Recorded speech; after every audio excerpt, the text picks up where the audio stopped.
Oh, folks, been a while, but now I must return. Here we are, 158 days before the presidential election results start to flow in, and huge injustices have been done. Donald Trump has been convicted of 34 felony charges, many of which aren't even, if not all of them, technically aren't even crimes. Non disclosure agreements are not illegal. Paying somebody, a lot of, as Donald Trump said in his speech outside of on the escalator at Trump Tower today, paying someone not to talk about things is not illegal at all. It's not. It was a non disclosure agreement, not illegal. However, the jury was not allowed certain facts. They didn't see certain things. They got to hear Stormy Daniels give way too much detail about the encounter. And yet, the Democrats are just salivating. They are so happy. They are so happy that Donald Trump has been convicted and may go to prison. And and it's very likely that will happen, and we'll get into what is likely to happen if that happens later on in the program. But the simple fact that this can be done, and the truth is, and everybody knows that at least anybody that has a quarter of a brain cell that functions knows that if Donald Trump was not running for president and Joe Biden's hadn't done such a disastrous job, knows that none of these charges would have ever been brought. However, it's a complete rig job. You had the third in line of the Biden Department of Justice. I forget what his name is. Decided he was going to downgrade and go work for Alvin Bragg and New York crap. And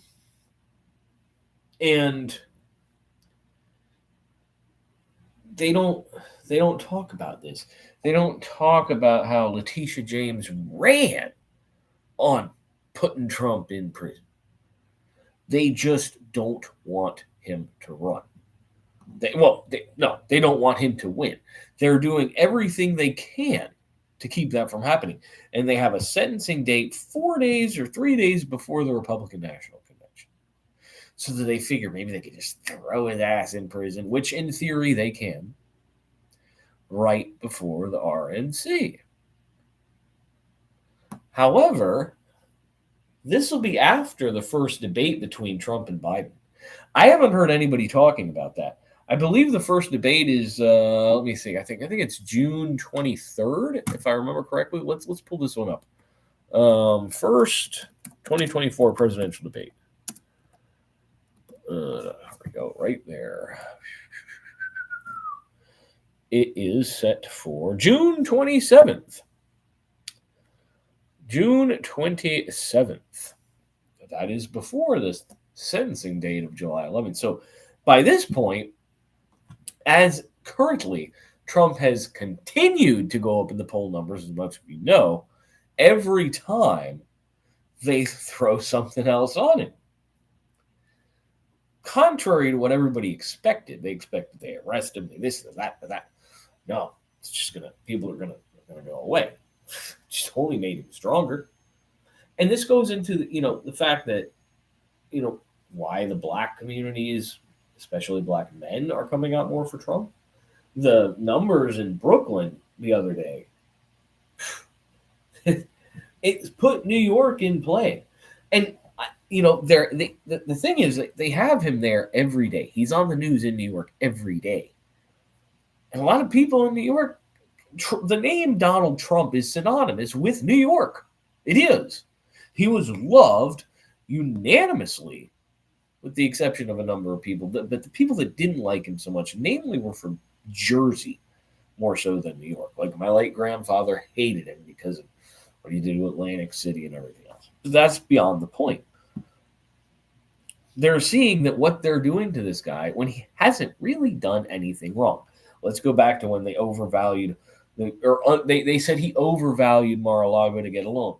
Okay, I'm not the best at math here, but hold on a second here. I mean, we know Democrats always act like 2 + 2 = 5, right? So if you're applying for a loan and you overvalue, does that ultimately mean that you end up having to pay more? You want X amount of money, you have to pay that money back. There's interest on that money. Undervaluing?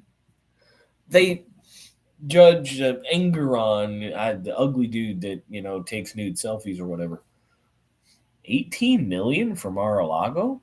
Anybody that watches Sean Hannity's show or anybody else knows anything about anything knows that it's worth closer to $1 billion than 18 million. It's the size of it. I mean, a house on the water in Coral Gables, like a big, maybe, I guess you could call super Richmond single family home. That might be $18 million. But a giant estate, club, golf, whatever thing in Palm Beach? Pfft, kidding me. So,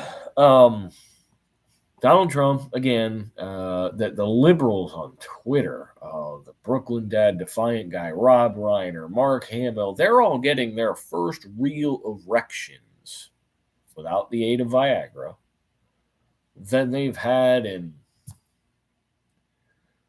at least 5-10 years. Rob Reiner, probably 25-30 years. Yeah, he's just a meathead. We all know that.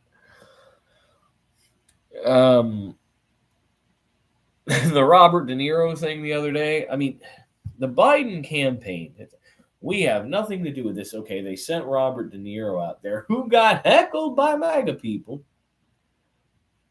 And then today, you have Joe coming out, well, Donald Trump was convicted and saying the justice system is rigged is wrong with him. Why? Okay, first off, if it wasn't rigged, then why did one of Joe's guys get in there in that particular space? Why would they, as Clay Travis said, go from the major leagues to single A ball unless they were put there? Probably got a little bit of kickback pay from Ukraine or something. Oh, wait, we give money to Ukraine. Joe gives money to Ukraine. But Joe had to get money somewhere. I mean, let's think. He gives federal money to Ukraine. He gets back a way smaller amount of Ukraine money to put into his pocket. Did that happen? Who knows? Hunter's supposed to be on trial next week. Nobody's probably going to hear anything about it. And it's in Delaware and the other things in California. I don't see anything. I don't see any justice being brought to Hunter Biden. So Joe goes on saying that, Trump this, Trump that. The Democrats saying Trump's a threat to them. I mean, unhinged, the same crap that they always say. But he has the gall to say, Trump's just like everybody else. 12 people took 5 weeks. 5 weeks. They had the facts. They made their decision. Anybody go on to say, again, as Clay Travis and Buck Sexton stated,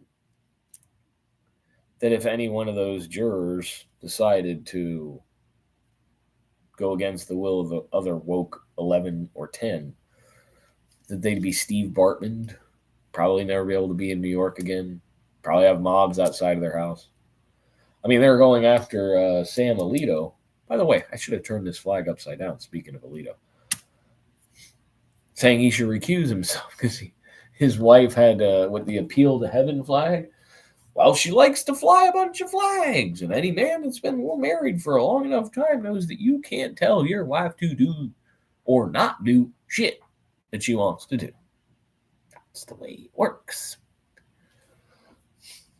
So they want him to recuse himself because of this. They think he's project. See, the Democrats just want to take control of everything. And so, if they throw Trump in jail, let's say they do. This happened in Cuba. This happened in Russia.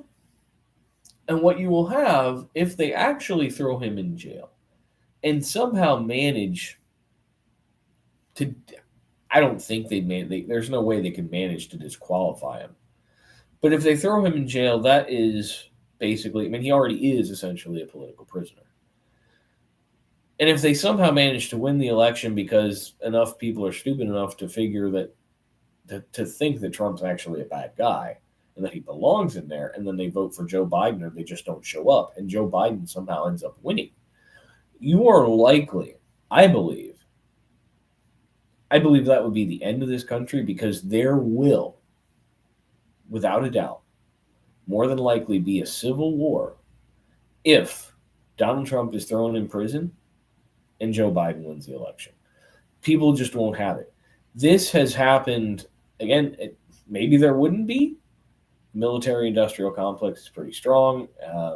I believe that there is enough people in the military that would defect and defend freedom.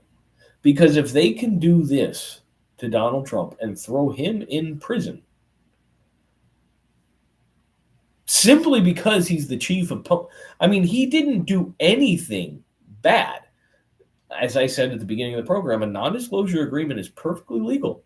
And most of this was handled by his lawyers, whatever. And the statute of limitations had long run. This agreement happened in 2011, whatever. Long time ago. So essentially, legally, this case wasn't allowed to be charged. But this is New York, and it's Donald Trump. They let a guy beat up some cops, flip the bird to a camera outside the jail, and he took off to California. I believe he did some other horrible stuff too. They let violent criminals go all the time.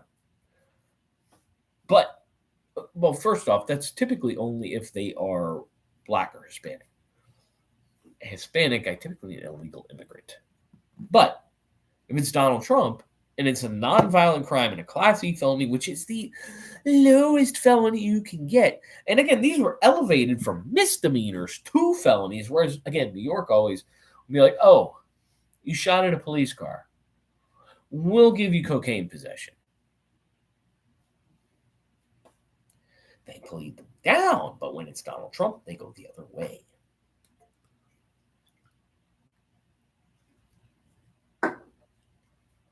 And again, this happened in Cuba to a bunch of people. Let me see if I can't find this.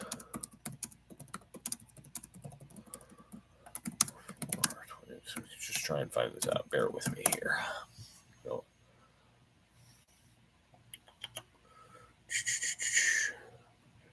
I think I found this.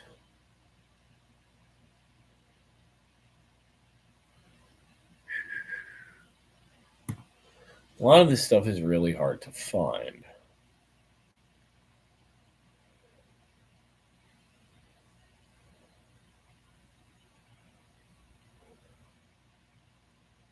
Can't seem to find this. Cuban printer.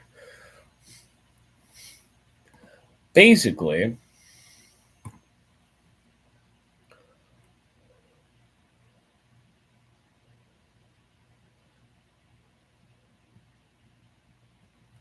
here we go. I think I found something, folks.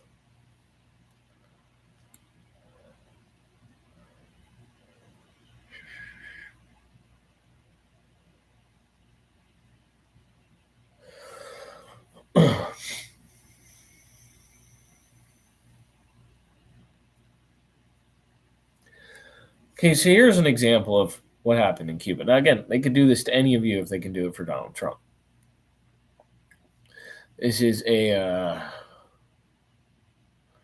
old article, 1988, from the Los Angeles Times. It's in Miami, of course. Imagine a man sinking into muddy waters until it reaches his lips. Then the years go by. 26 years. Finally, that man is taken out and put in the middle of the city where there is a walking and buses and signs of life. Ask that man how he feels. I don't know what he could tell you. He has no eyes for wonders. He is amazed that he is free and his complications are not. He is free and yet still wishes to be with them. Now imagine that I am that man. That man, Alberto Fibla, was 60 now. That was 1888, so he's probably dead now. Father without his children, a doctor without his license, a man without his country, an aging counter-revolutionary trying to find what has become of his counter-revolution. 26 years ago, he was sent to a Cuban prison for conspiring against a young government that had turned communist. But his war against Fidel Castro didn't end with the slam of a cell door. It struggled on day after day, his defiance constant in his heartbeat. He became one of the so-called plantanados, literally the rooted ones. They obeyed few prison rules, agreed to none of the government re-education plans, spent year after year in no clothes but their underwear. For this resistance, they were often put in cells so crowded they could fit themselves slightly together on the floor like pieces of puzzle, or in dark solitary confinement, left with the mind's tricks and the body's stench. Outside the prison walls, Castro's power steadily grew. Inside, the years only collected into decades. The rambling path of history moved on, and the long protest of the Plantanados never caught the urgent attention of the world. Once there were a few thousands of them, then hundreds, then dozens. Many finally entered the re-education plans. Others simply endured. In time, well, that swept up the rest. Past months, some of the very last have been released in a trickle, large part because of the recent pressure by the Reagan administration. Belatedly, after the young have turned old, the many have become relatively few. Cuban political prisoners are an international cause. Alberto Fibla, the captive physician, stepped into exile in the pre-dawn of May 13th. He arrived much like 1,000 other prisoners, leftover icicles of the Cold War melting in the Miami heat. So you ask, were all my years a waste? No. I am sure they were not. It is true that I have lost everything, my family, my career, my youth, but I have not lost my honor and my concept of duty. If I lost that, I would have lost the essence of my life. Besides, what else was there to do? We're like Don Quixotes. That's right, like Don Quixotes.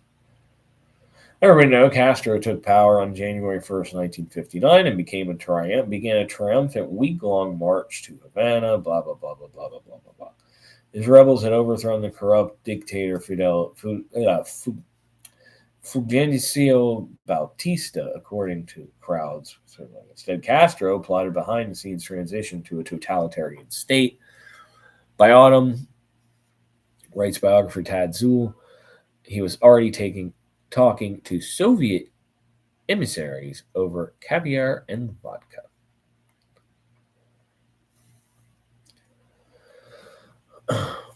So, this doctor goes on and on and on.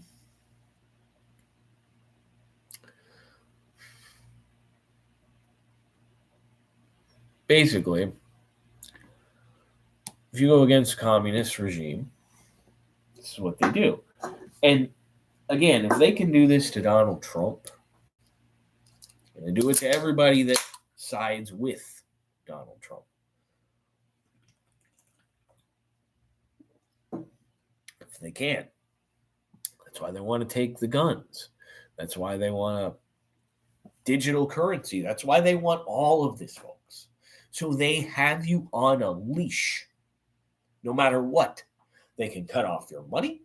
You have no way to defend yourself or even hunt for your own food if they cut off your money. They can make you eat bugs. They can make you eat fake meat. This is real, folks. This is real. And this is what every Democrat voted for. They may say they didn't. They may say, I just voted against Donald Trump because he's an asshole and I don't like him. No.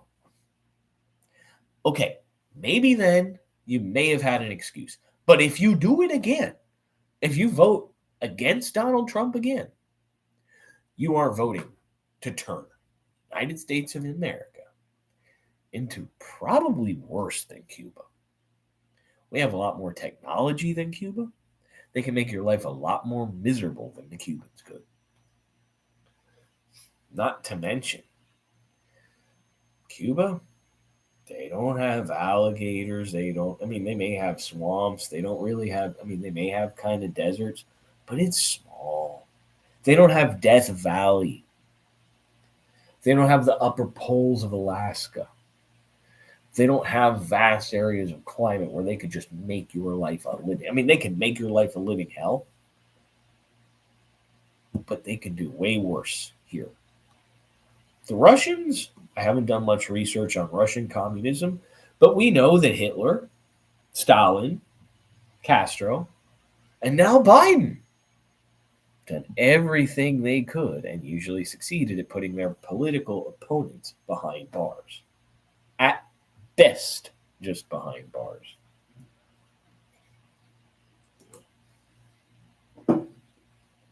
And this, I think that if, again, hopefully people are, respectful, will realize this are nonviolent crimes. If they were respectful, they'd just be like, okay, we'll just make Donald Trump pay a fine or something like that. Like $100, $200, $300 million to the state of New York, $400 million to the state of New York, something like that. But they won't do that because that hasn't worked for them in the past. That would be a reasonable thing to do. They want him in a jumpsuit. They want him handcuffed. And I believe they will do it if they can. If Joe Biden, and again, this is a state case, so I don't know if the president has the right, but I'm pretty sure he does, or Kathy Hochul from New York, or any of those people had any decency, they would say, okay, you know what? We've gone far enough. We've given him the brand of convicted felon. Let's just leave it at that. We've put this guy through so much. He had a great life, and he gave it all up to serve this country. Let's just let it go. But they won't, because it's like heroin. It's like crack to them. They need more and more and more. And we have to make sure that they don't get any more, that they lose. And I don't mean lose. I mean lose by a landslide in November. And I don't mean just lose the presidency by a landslide. I want them to lose more seats in the House, and I want them to lose a bunch of seats in the Senate. And we can get into that, what you need to do and what states you are in right now. So right here I have, this is from 270 to win. This is the latest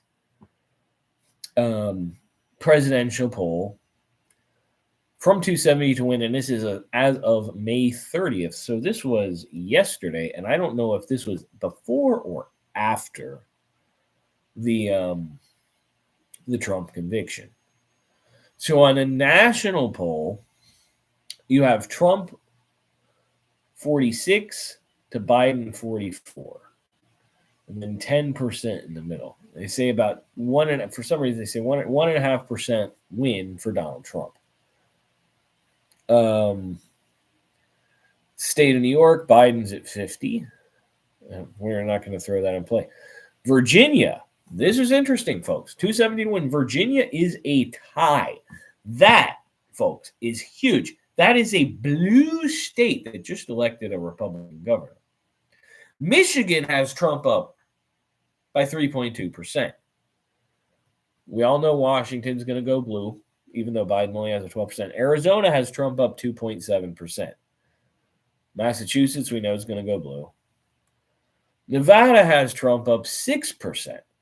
Now, if you take out, it looks like if you take out the third party in this, or the other factor, it may change the outcome a little bit, maybe more in Biden's favor, I would think. It's probably the RFK Jr. New Hampshire only has Biden up by 3%, because a very large portion of those seem to want to vote independent. North Carolina has Trump up 5.5%. Pennsylvania has Trump up almost 3%, with 9% choosing other. Again, that depends on how their ballots work. Let's go to another one in play. Georgia, Trump up 5.3%, 12% voting other. Let's look and see if there's any other ones in play. Florida, Trump up 9%. Texas, Trump up 9%.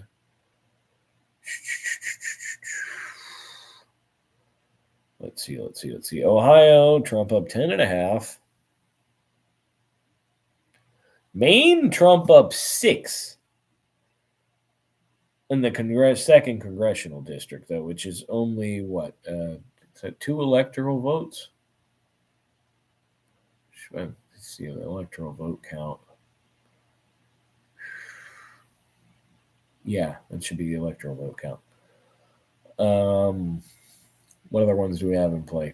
States in play, folks. Mexico has Biden up 8.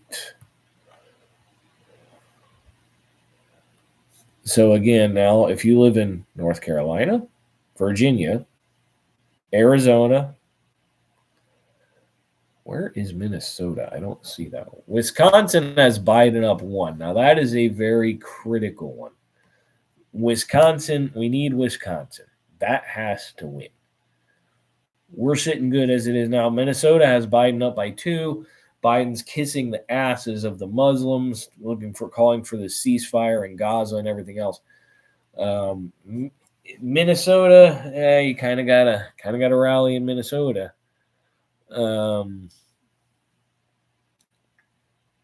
This is California, Biden up 23. That's not a huge surprise. But again, New York here, Biden up 11.5, where he won by 20 points in 2020. And again, I think this is a help, but there's a possibility in Virginia being a tie. So Virginia should show, let me see the all national polls here.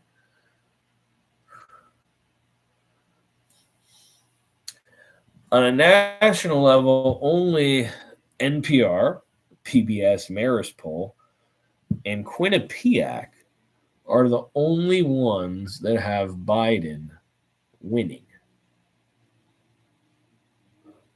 Morning Consult, Emerson, Signal, Marquette. These all have Trump up, but this is throwing in the third party. Now, if we can remove the third party, if you include all third parties and independents, Quinnipiac is the only one.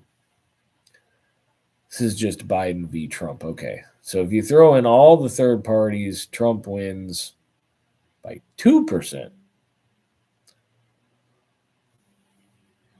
on average. So we shall see. This again, this is before they did the before he was convicted. So looking at that, if the trend continues, he should go up higher in the polls. Again, this is 270 to win is my favorite because it's easiest to look at and most broken down. Everything else, I didn't take much time to do any prep today. There's not a lot of people that are watching the show. Anyway, it's just kind of a way for me to vent. And if you guys enjoy it, the few of you that do watch the show, then that's great. Also, a shout out to the show on X. I must throw that in there before I go. The last episode dropped yesterday. Pot Wins, also, as it's called. Great show.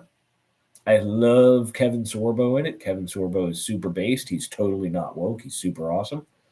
Hey, he's Hercules, man. And everybody in the show is just great. I mean, it's entertaining. It's worth it. I think they should be longer. They're only 22 minutes. That's my only qualm with them. And then I always happen to be watching them when I'm playing Flight Simulator and I have to do something else in the mix. So anyhow, for those of you that did tune in and did watch, thank you for watching. Do like, comment, and subscribe. And do share it, because if I have more subscribers, I will do more videos and put a hell of a lot more effort into them to give you the unbiased, real news with a beer on a Friday night that you all love and deserve. Cheers, folks.